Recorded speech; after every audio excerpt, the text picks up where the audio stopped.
Amici bellini, allora concedetemi di mettere Dua Lipa in copertina, anche se questo potrebbe essere il giorno proprio dell'annuncio di Allegri. Io mentre registro potrebbe arrivare un tweet, aggiorniamo i titoli, insomma così. Manna è presente all'apertura ufficiale del calciomercato a Rimini, c'è lui, c'è Ausilio, c'è Carnevale, stanno arrivando varie dichiarazioni, cominciamo. Allora, potrebbe essere la giornata definitiva, insomma, dell'ufficialità di Allegri, allenatore del Napoli, e lasciate un like per Dua Lipa, che insomma mettiamo qui presente, perché ogni volta che è stata trovata a Napoli si è fatta un giro a San Domenico Maggiore, nello store, a comprare roba ufficiale. Oggi ha postato la sua foto, sta a Ischia, si sta divertendo nelle vacanze, ha postato questa foto con la maglia del Napoli, bellissima, e il bello, quindi prendiamoci del bello prima che poi entriamo insomma nelle cose del calciomercato. Nel frattempo che aspettiamo queste ufficialità, io mi sono messo a rifare un pochino le liste dei giocatori. Se ci spostiamo, ho tolto un po' di sfravecatura da qua, i vari Osimhen, Raspadori, la lista che vi avevo fatto vedere, e abbiamo un'altra ufficialità, cioè quella di Spinazzola, rinnovo fino al 2028. Spinazzola è un giocatore che ha una certa età, sicuramente, se te lo tieni a far rifiatare entrambe le fasce, perché sappiamo che Spinazzola può giocare, sappiamo anche che non gli piace giocare a destra, ma sappiamo che può farlo, e quindi immaginiamo un Gutierrez a sinistra e uno Spinazzola che lo può far rifiatare. A destra dobbiamo immaginare con un po' più di fantasia, perché se ci spostiamo da quest'altra parte abbiamo un'idea un po' più chiara di quelli che sono i giocatori che in questo momento al Napoli in rosa. Ci sono altri che torneranno, insomma, che vanno piazzati, però io parto da un'idea di 3-5-2 allegriana, nel senso, prendiamo quello che ha fatto con il Milan l'anno scorso. Allegri ha giocato con tutti i moduli nella sua carriera, lo ha dimostrato anche Conte con noi, che alla fine diceva 4-3, non lo so, siamo finiti con il 4-3. L'anno scorso con Conte abbiamo fatto tutti i moduli possibili e immaginabili pur di trovare un 11 logico nel poter utilizzare i giocatori più forti. Partiamo dal 3-5-2, che però ti porta un problema di grande, un problema tra virgolette positivo, che però devi risolvere, di grande abbondanza in attacco, perché abbiamo delle ali che se li fai giocare sotto punta a due è un conto, tipo Alisson Santos, tipo Lang, tipo Neres, tipo Vergara. Poi abbiamo Højlund su cui si punta, e poi c'è Lucca e Lukaku che bisogna capire. Le ultime notizie ci dicono di interessamenti dall'Arabia, anche un'offerta del Monaco per Lukaku, pare che vogliono offrire 6 milioni e il Napoli ne vuole 10. Noi mettiamo sul piatto tutte quelle che sono le notizie che ci arrivano, vi faccio un calderone e voi dentro ci trovate tutte le notizie. Spinazzola, Gutierrez, in questo caso Politano, Mazzocchi, anche su Mazzocchi come tutti gli anni si dice piace molto in Serie A e sempre qua rimane. Però come vedete qua la situazione dei difensori: Olivera Buongiorno, Rachmani, Marianucci, Beukam, Di Lorenzo, Rafa Marin. Se in questo momento la situazione è questa, un Di Lorenzo io me lo posso immaginare a tutta fascia con l'uscita di Mazzocchi. Quindi in questo caso, se rimanessimo così, è chiaro che c'è poco spazio per Ghila. Su Ghila tutti si stanno allargando con dire è fatta, adesso arriva anche l'ufficialità di Ghila, attenzione, non è fatta, è fatta per l'Atalanta. Quindi dobbiamo stare molto sul chi va là per quanto riguarda Ghila, e dobbiamo onestamente accettare e ammettere che è difficile fare degli acquisti in questo momento. Il mercato si apre oggi, il mercato non era, il mercato era aperto, perché ci sono anche situazioni che entro il 30 giugno tu puoi fare, squadre che avevano bisogno di plusvalenze per stare tranquille, si parla della Juve, si parla della Roma, quindi si potevano fare delle operazioni. Ma adesso entriamo nel vivo. Manna si è sposato, tanti auguri, abbiamo visto De Laurentiis lanciare i petali di rose, il riso, i fiori. No, out. Benissimo, adesso dobbiamo capire che si fa. Metto Lobotka Gilmour qui, anche se le ultime notizie riportano una notizia vecchia che è ritornata oggi: Lobotka, Spalletti che lo vuole alla Juventus. Dobbiamo capire molto bene il centrocampo, perché se si gioca 3-5-2 il centrocampo sarà fondamentale. Giocatori di inserimento, giocatori di corsa, giocatori di regia. McTominay, De Bruyne molto diversi tra loro. De Bruyne insieme a McTominay, dobbiamo capire come sta Anghissà. C'è questo Foloruncio che rientra, che ritorna, Corna che magari non si è trovato bene con Conte ma potrebbe trovarsi con Allegri. La situazione qua sulla fascia abbiamo capito che insomma i discorsi per Khalil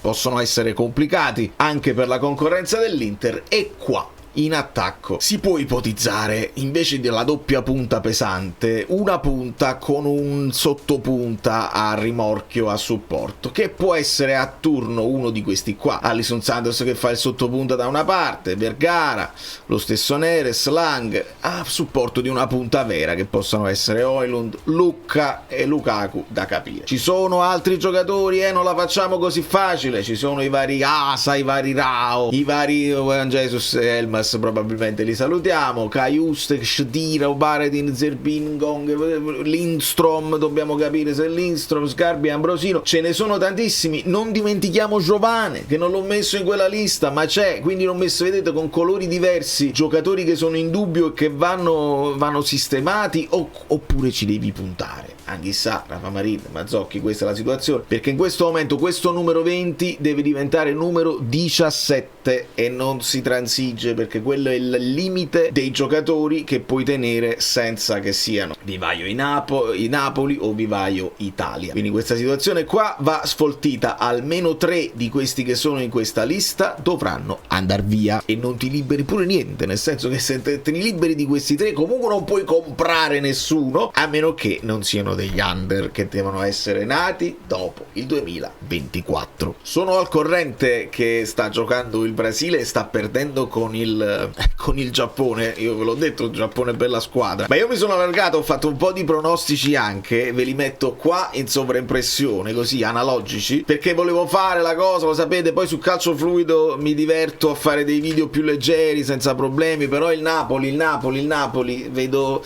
c'è un po' di indifferenza generale, visto che il Napoli non si muove, non fa niente, e dovevamo aspettare. Abbiamo aspettato, siamo a fine mese, non lo so se Allegri è andato in causa, se si è preso l'ultimo stipendio, onestamente ne sappiamo poco, ci possono raccontare quello che vogliono e ci interessa anche poco, se non in prospettiva. Questo è il personaggio, e quando poi te ne dovrai liberare in futuro potrebbe fare lo stesso con te, perché non c'è un rapporto di amicizia Conte De Laurentiis, il rapporto Allegri De Laurentiis sarà un rapporto professionale, quindi non bene, se chiedete a me. E di questi pronostici che vi dicevo, vediamo se il Brasile è in grado di ribaltare, altrimenti non la prendo, perché ho detto Brasile alla fine passa sul Giappone. Ho preso il Canada, e poi molti pronostici sono abbastanza scontati. C'è la vittoria della Germania. Olanda-Marocco è un X, è una tripla, diciamo il Marocco. Costa d'Avorio-Norvegia, anche una partita non banale, faccio passare la Norvegia, passa la Francia, passa il Messico, l'Inghilterra,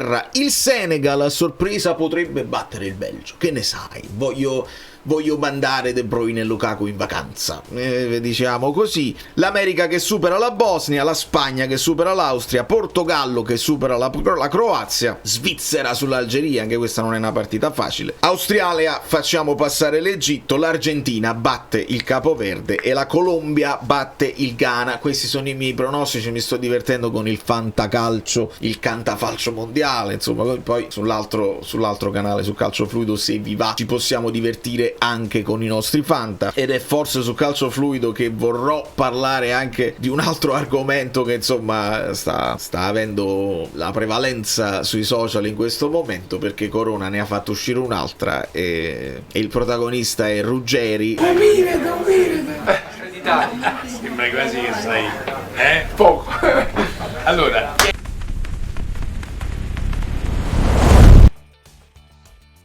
e sto leggendo molte cose, ma vorrei lasciare questo video pulito, perché poi vorrei dire delle cose, ma magari lo diciamo sull'altro canale, visto che dovrebbero uscire altre indiscrezioni da parte di Coroni. Vorrei solo sapere se poi diffondere tutte queste cose private va bene, se è legale, perché nessuno lo manda in galera. Questo poi sarebbe da chiedere bene però. Quindi per non perdere nessuna notifica dei video, perché so di molti di voi che mi avete scritto, dice YouTube non mi sta mandando le notifiche dei nuovi video, c'è una soluzione impareggiabile, il canale Telegram che trovate sotto in descrizione, io lì mando le notifiche di tutte le cose che faccio, se faccio un video sui mini social, se faccio un video solo sul canale Telegram, non è per gli abbonati, è proprio per tutti, notifiche di tutti i video, di tutti i canali, di tutte le cose che succedono, quindi non vi perdete niente e grazie sempre per il supporto. Mentre cerco l'ufficialità di Allegri, che ancora non è arrivata, leggo di un presunto gelo tra Oriali e Conte. Io un'altra cosa che non mi è andata giù onestamente è che non abbiamo salutato Oriali, perché sì, un saluto a Conte eccetera eccetera, tutto il suo staff, ma Oriali fa parte del suo staff e non è una persona qualunque, e anche questa cosa qui, quindi